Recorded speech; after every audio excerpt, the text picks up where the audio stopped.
So ngayon guys, kararating ko lang and it's already 5:01 PM.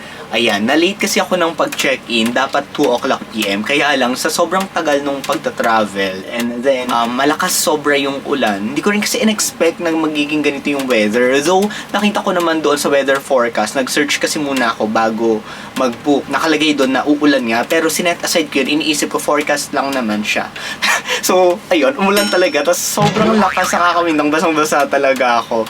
Ayun, so ayun, feeling ko sayang yung 3 hours na dapat pinagstay ko na dito kanina pa. So ayun, ang dami kong chika at marami rin akong ikukwento sa inyo kung bakit ako nawala for almost a year. Hindi ako naging active sa YouTube, ganun din sa TikTok. So siguro hindi muna ito yung right time, mamaya or bukas ko na lang ikukwento kasi gusto ko muna magpahinga and gusto ko muna i-enjoy yung moment dito. Pero bago yun, syempre itutur ko muna kayo dito sa Cocoons. So ito yung itsura niya guys. Tapos may kasama ring dalawang towel. So mag-isa lang naman ako pero okay lang, cover sa akin to kasi nga syempre may pampalitan ako. Dito sa gilid merong heater and then meron na ring cup and saucer. Tapos meron na rin silang provide na coffee. Though nagdala ko ng akin kasi nga I just want to make sure na makakapagkape ako dito sa pagstay ko sa Cocoons. Tapos ito meron na ring shampoo and then conditioner, may soap and may toothbrush. So hindi na rin ako nagdala kasi based sa mga videos na napanood ko ay meron naman na talagang pinoprovide si Cocoon. Ay, ito ang cute. Meron silang mini ref. Okay. Ay, walang soft drinks, charis. May tubig ng kasama. Malamig naman. Tapos dito mayroong vault. Though hindi ko yan gagamitin kasi baka mamaya ay makalimutan ko yung password. Tapos may slippers, tissue. Ano to? Plastic.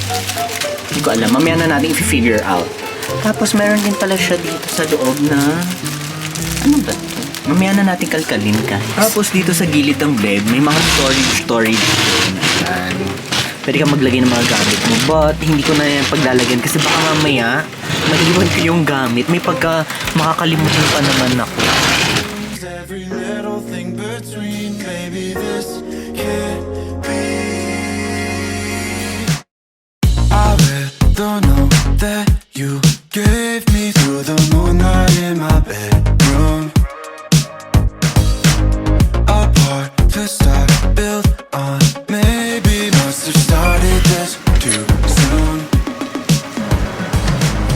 So ayun guys, pumasok na ako dito sa Cocoon kasi talagang hindi ko na-enjoy yung labas dahil sobrang lakas ng hangin tsaka ng ulan. Nakakaloka. So ginawa ko na lang, nag-take out tapos kinain ko na lang dito sa gilid ng Cocoon. So yun na nga pala, nakakaloka. Ikukwento ko na sa inyo yung reason kung bakit nawala ako for 1 year sa TikTok tsaka sa YouTube. So ganito kasi yon. Pumasok ako sa uniformed service. O diba, parang hindi mo akalain na kakayanin ko yung training. Kasi nga, alam niyo naman, napaka-pasweet ko lang, pabebe, ang arte-arte, gato ganyan. So, diba, parang sa dinami-dami ng tao, ako yung hindi mo pag-iisipan na papasok sa ganung field. Kakaloka.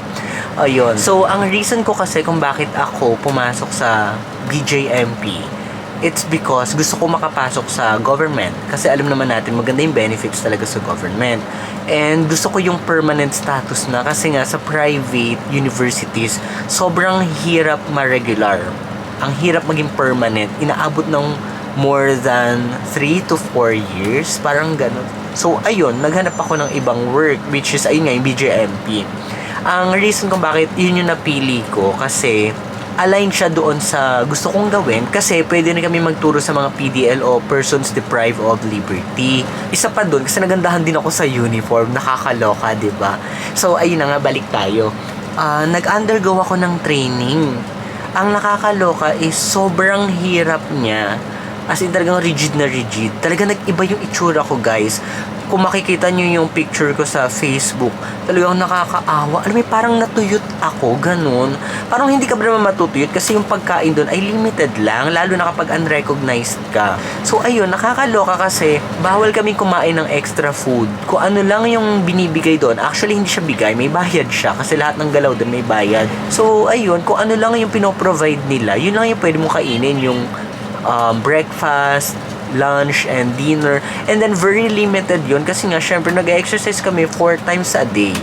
O imagine, umaga, tanghali, hapon, tapos gabi. Kaya talagang kulang na kulang yung pagkain namin. Talagang ang tsaka-tsaka talaga. Ibang-iba, nakakaawa talaga yung sarili ko nun. So, tumatawag. So ayun, umayos na ako ng pwesto kasi parang feeling ko napitpit yung leeg ko. Sakit na ng dito. Ay, batok pala to, Charis. Pero ayun na nga, balik tayo. Nandito ako sa Calatagan, Batangas kasi feeling ko kailangan ko ng me time. Kailangan ko mag-reflect about life. Pakiramdam ko kasi may mali akong nagawa sa buhay. May mali akong desisyon na ginawa, parang ganyan. Kasi nga, nafe-feel ko na para sa akin talaga yung pagtuturo. Alam mo yun, yun yung comfort zone ko. Kasi doon confident ako sa ginagawa ko. Kasi doon, alam mo yun, nakukuha ko yung respect na gusto ko sa mga tao, sa pagtuturo. Kasi alam mo yun, at the end of the day ay mayroong fulfillment. And very opposite kasi siya sa current work ko. So, ayun, nakakaloka. Ang tinitimbang ko kasi is yung permanent status versus yung happiness ko sa ginagawa ko. So, ayun, ewan ko, hindi ko alam. Basta, surprise na lang ulit kung saan nyo naman ako makita. Charis. Basta ayun. So bukas guys, hindi ko sure kung makakalabas ako, makakapaglibot. Kasi yun talaga yung una kong plano. Travel vlog talaga siya. Kumbaga, yung expenses, ano yung mga makikita dito. Kaya lang, nasira yung plano ko na yun dahil nga sa ulan, dahil nga dyan sa, hindi ko alam kung may bagyo. So, ayun, I ended up na nagchika-chika na lang ng ganito. Kasi parang feeling ko kailangan nyo ring malaman kung anong nangyari sa akin. Lalo na yung mga talagang nanonood, yung from the very start daw ng video, may mga nagko-comment na so, thank you, sobrang na-appreciate ko yun. Nakakaloka.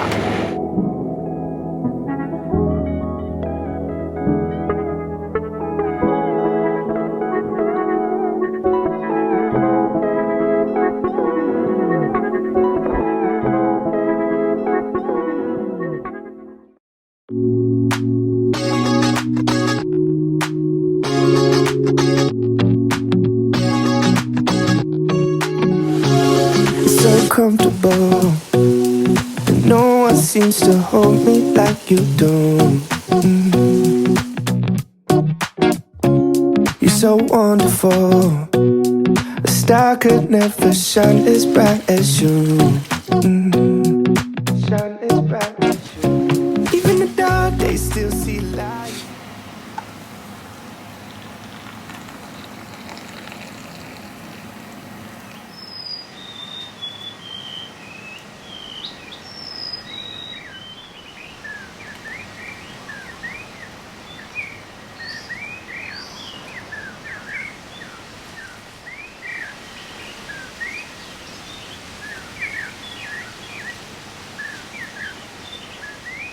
So good morning everyone. Nakakaloka kasi hanggang ngayon ay maulan-ulan pa rin siya. Medyo nagbabadya na siya. Kaya ayun, gumising ako na sobrang aga. And then mamaya na lang ako mag-breakfast talaga doon sa The Suns yata yun. I forgot the name. Pero parang ganun, The Suns or Captain Kineme. So ngayon, nagko-coffee lang muna ako kasi yun talaga yung first thing na ginagawa ko sa umaga. And for the POV, ayan. Yan yung harap ko ngayon. Tapos ito yung kukun ko sa gilid. So katabi lang yan yung table na pinag-iinuman ko ng coffee. So yan, nakakalok. Sobrang lumalakas na naman yung hangin.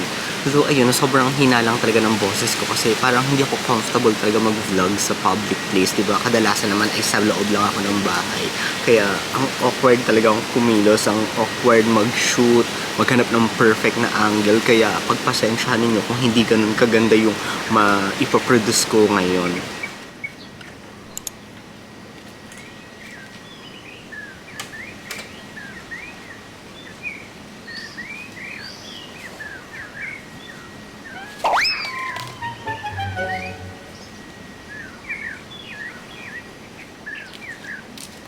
May ano po kayo?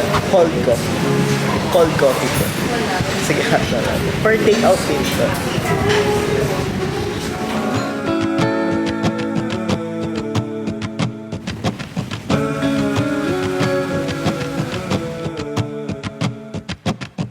Where have you been? Where have you been? I miss you now. Where have you been? Where's your head? Where's your head at? I need you now. Won't you come back? Would you fall for me?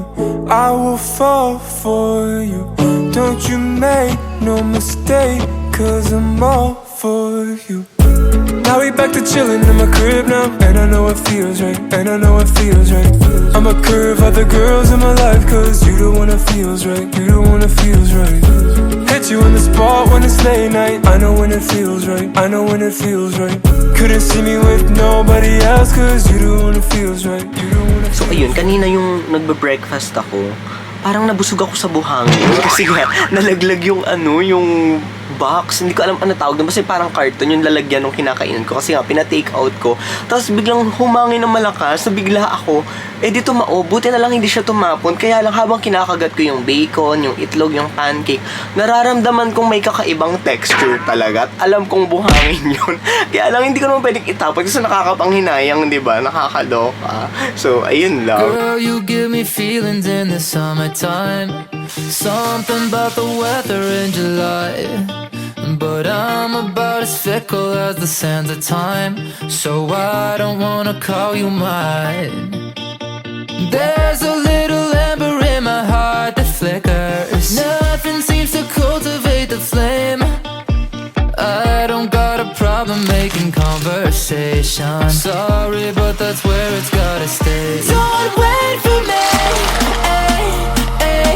Don't wait for me, ay, ay. I wouldn't catch you if you fell. I can't even catch myself. Don't wait for me, ay, ay, ay.